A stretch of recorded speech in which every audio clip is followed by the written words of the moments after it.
Hello friends, welcome to king news updates channel.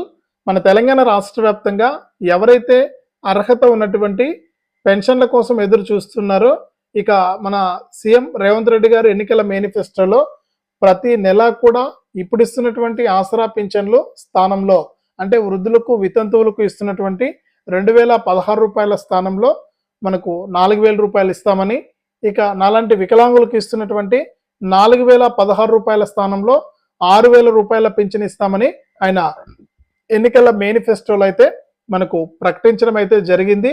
కానీ ప్రభుత్వం ఏర్పడి సంవత్సరం పాటు పాలన పూర్తయిపోయింది.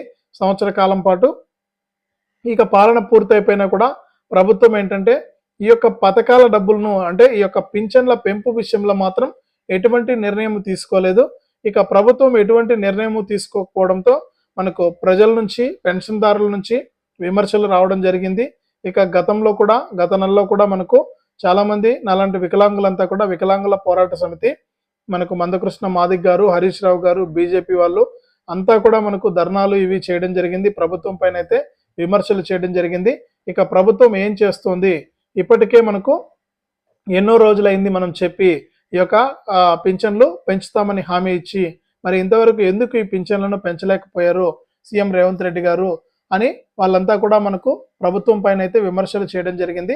ఇక దీనినే, అంటే మనకు గత నెల 26వ తారీఖున వికలాంగులంతా కూడా, నాలాంటి వారంతా కూడా దీక్ష చేయడం జరిగింది, మౌన పోరాటం చేయడం జరిగింది. ఇలా అనేక రకాలుగా మనకు ముందుకెళ్లడంతో ప్రభుత్వంలో ఉన్నటువంటి మంత్రులు కూడా స్పందించడం జరిగింది. మళ్ళీ కూడా నిన్న అంతర్జాతీయ వికలాంగుల దినోత్సవం సందర్భంగా, అంటే మనకు వికలాంగుల దినోత్సవం రోజున మన మంత్రి సీతక్క గారు ఈ యొక్క వికలాంగుల పెన్షన్ల పెంపుకు సంబంధించి కీలక ప్రకటన అయితే చేశారంటే, ఈ పింఛన్ల పెంపుకు సంబంధించి సీతక్క గారు కీలక ప్రకటన చేశారు. ఇక మంత్రి సీతక్క గారు ఏం చెప్పారు, ఇంతకీ పింఛన్ల పెంపు ఉంటుందా లేదా, ఉంటే ఏ నెల నుంచి పింఛన్లు పంపిణీ చేస్తారు అనే వివరాలన్నీ కూడా మీకు అందరికీ కూడా నేను వీడియోలోకి అయితే వెళ్ళి పూర్తి సమాచారాన్ని అయితే తెలియజేస్తాను.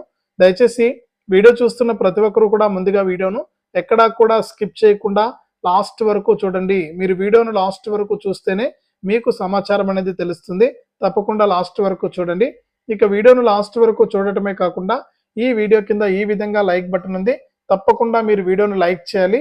మీరు లైక్ చేస్తేనే మరింత సమాచారాన్ని మీరు ఎప్పటికప్పుడు తెలుసుకోవడం జరుగుతుంది. వీడియో కిందనే ఉంది, తప్పకుండా లైక్ చేయండి. అలాగే పక్కనే షేర్ బటన్ ఉంది, ఆ షేర్ బటన్ పైన నొక్కి మీ దోస్తులందరికీ కూడా వాట్సాప్, ఫేస్బుక్ ద్వారా ఈ వీడియో లింక్ అనేది షేర్ చేస్తే వారు కూడా మీతో పాటు ఈ ఇన్ఫర్మేషన్ అనేది తెలుసుకుంటారు. తప్పకుండా లైక్ చేసి షేర్ చేయండి. అంతేకాకుండా నేను ప్రతి వీడియోలో కూడా మీకు రిక్వెస్ట్ చేస్తున్నాను, దయచేసి మీరు ఎవరైనా సరే నాకు సహాయం చేయాలి అనుకుంటే ఇక్కడ ఎదురుగా వీడియోలో క్యూఆర్ కోడ్ కనిపిస్తుంది. ఆ క్యూఆర్ కోడ్ను మీ ఫోన్పే ద్వారా స్కాన్ చేసి మీ విలువైన సహాయాన్ని నాకు పంపించండి. అంటే మీరు తప్పకుండా మీరు ఏదో ఒక రూపంలో ఎవరికొరకు ఉంటుందండి, ఎవరికొరికి సహాయం చేయాలి, మనము ఎవరికొరికి మన దగ్గర ఉన్న దాంట్లో కొద్దిగా అయినా వారికి హెల్ప్ చేయాలనే ఉద్దేశం ఉంటుంది.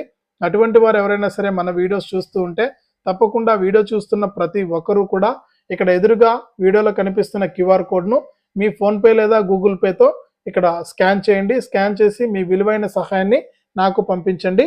మీరు 10 రూపాయల నుంచి 1000, 2000, 3000, 1,00,000 రూపాయల వరకు కూడా మీరు సహాయం చేయొచ్చు.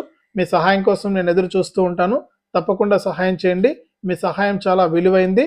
ఇక ఇలాంటి అప్డేట్స్ను తెలంగాణ ప్రభుత్వం ఎప్పటికప్పుడు అందిస్తూ ఉంటుంది.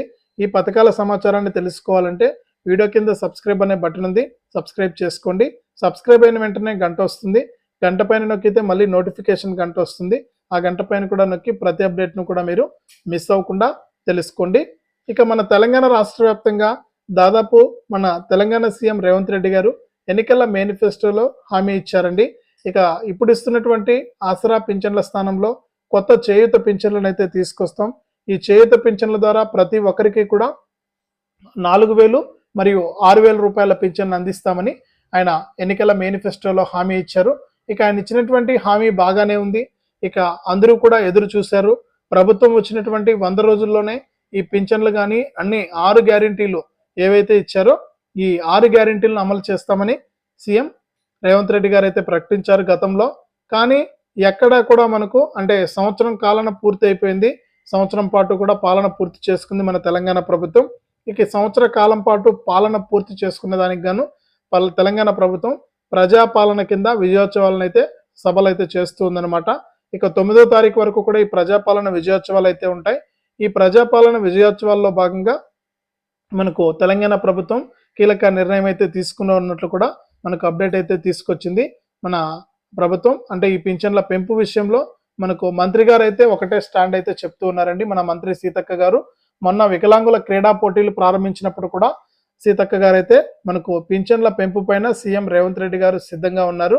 ఇక ఆయన మంచి కోరే మనిషి, ప్రజాపాలన ప్రవేశపెట్టాం, గత ప్రభుత్వం కంటే భిన్నంగా మేము పాలన చేస్తున్నాం, ఇక ఇక్కడ ప్రజలందరికీ కూడా మేలు చేసేటువంటి నిర్ణయాలు తీసుకుంటున్నాం, ఇక కొన్ని ఆర్థిక ఇబ్బందుల వల్ల ప్రభుత్వం దగ్గర నిధుల కొరత వల్ల ఈ పింఛన్లను అయితే పంపిణీ చేయలేకపోయాం, పెంచలేకపోయాం, మొత్తానికి ఇక పాత పింఛన్లనే ఇస్తున్నాం. ఇక ఖచ్చితంగా మన సీతక్క గారు మాట్లాడుతూ ఇక నిన్నటి రోజున వికలాంగుల దినోత్సవం రోజున మాట్లాడుతూ సీతక్క గారు ఖచ్చితంగా ఈ పింఛన్ల పెంపు విషయంపై ప్రభుత్వం కట్టుబడి ఉంది, ఇక త్వరలోనే పింఛన్లు పెంచుతామన్నారు. ఇక్కడ డేట్ అయితే చెప్పలేదు కానీ మంత్రి గారు ఖచ్చితంగా పింఛన్ల పెంపు అయితే ఉంటుందని, పెన్షన్లను పెంచడానికి ప్రభుత్వం సిద్ధంగా ఉందని, ఇక సీఎం రేవంత్ రెడ్డి గారు కూడా ఈ పింఛన్ల పెంపు విషయాన్ని సీఎం గారికి దృష్టికి తీసుకెళ్లామని, ఇక పింఛన్ల పెంపుకు ప్రభుత్వం సిద్ధంగా ఉంది, ఈ డిసెంబర్ నెల నుంచే పింఛన్లు పెంచే ఆలోచనలో ఉన్నట్లు కూడా మనకు అప్డేట్ అయితే తీసుకొచ్చారండి. అంటే డిసెంబర్ నెలలో నవంబర్ నెల పింఛన్లు అయితే ఇస్తారు. ఇక ఈ విధానానికి కూడా స్వస్తి పలికి ప్రతి నెల కూడా 1వ తారీఖు నుంచి 5, 6 తారీఖుల లోపు పింఛన్లు జమ చేయడానికి ప్రభుత్వం చర్యలు తీసుకున్నట్లు కూడా అప్డేట్స్ అయితే వస్తూ ఉన్నాయి. ఇక పక్క రాష్ట్రం ఆంధ్రాలో ఇచ్చినట్లు ప్రతి నెల 1వ తారీఖు, 2వ తారీఖు, 3వ తారీఖే మనకు పింఛన్ల పంపిణీ అయిపోతుంది. ఇక్కడ కూడా మన తెలంగాణలో కూడా అదే విధానాన్ని కొనసాగిస్తే చాలా మంది వృద్ధులకు కానీ, అలాంటి దివ్యాంగులకు కానీ, వికలాంగులకు కానీ మాకందరికీ కూడా మేలు జరుగుతుంది. ఇక సీఎం రేవంత్ రెడ్డి గారు ఈ నిర్ణయం ఎప్పుడు ప్రకటిస్తారా, ఈ పెన్షన్లను ఎప్పుడు పెంచుతారా, ఎప్పుడు ఇస్తారని లబ్ధిదారులంతా కూడా ఎదురు చూస్తూ ఉన్నారు. ఇక సీఎం గారు కనుక ఈ ప్రకటన చేస్తే కనుక మంత్రి గారు కూడా అదే చెప్పారు, సీఎం గారి దృష్టికి తీసుకెళ్తున్నాం, ఖచ్చితంగా ఈ పింఛన్ల పెంపు విషయంలో ప్రభుత్వం శ్రద్ధ ఉంది, ఖచ్చితంగా పింఛన్లను పెంచుతామంటున్నారు. ఇక డిసెంబర్ 9 వరకు ప్రజాపాలన విజయోత్సవాలు అయితే ఉన్నాయి. ఈ నెల 9 వరకు తర్వాత మనకు శీతాకాలం అసెంబ్లీ సమావేశాలు అయితే ప్రారంభమవుతున్నాయి. ఖచ్చితంగా ఈ అసెంబ్లీ సమావేశాల్లో నిర్ణయం తీసుకుని డిసెంబర్ 23 లేదా 24 నుంచి ఈ కొత్త పింఛన్లనే పంపిణీ చేసే విధంగా కూడా ఆదేశాలు అయితే జారీ చేయనున్నట్లు కూడా తెలంగాణ ప్రభుత్వం అయితే నిర్ణయం తీసుకోబోతుంది. ఇక దీంట్లో కూడా మనకు ప్రతి నెల 1వ తారీఖున ఇచ్చే విధంగా కూడా నిర్ణయం తీసుకున్నట్లు కూడా మనకు అప్డేట్ అయితే రావడం జరిగిందనమాట. ఇక ఖచ్చితంగా ప్రతి నెల జనవరి నుంచి ప్రతి నెల 1వ తారీఖు నుంచే పింఛన్లు ఇవ్వడానికి కూడా ప్రభుత్వం సిద్ధంగా ఉందని కూడా తెలంగాణ సీఎం రేవంత్ రెడ్డి గారు అయితే ప్రకటించడం జరిగింది. ఇది రాష్ట్ర వ్యాప్తంగా మనకు పింఛన్లకు సంబంధించి మంత్రి సీతక్క గారు చెప్పినటువంటి అప్డేట్. దయచేసి ఈ వీడియోను లైక్ చేయండి, షేర్ చేయండి, మన ఛానల్ని ఇప్పుడే సబ్స్క్రైబ్ చేసుకుని పక్కనే వచ్చే గంట పైన నొక్కి మళ్ళీ వచ్చే ఆలనే గంట పైన నొక్కి ప్రతి అప్డేట్ను కూడా మీరు మిస్ అవ్వకుండా మీ ఫోన్లోనే నోటిఫికేషన్ లేదా మెసేజ్ రూపంలో అయితే తెలుసుకోండి.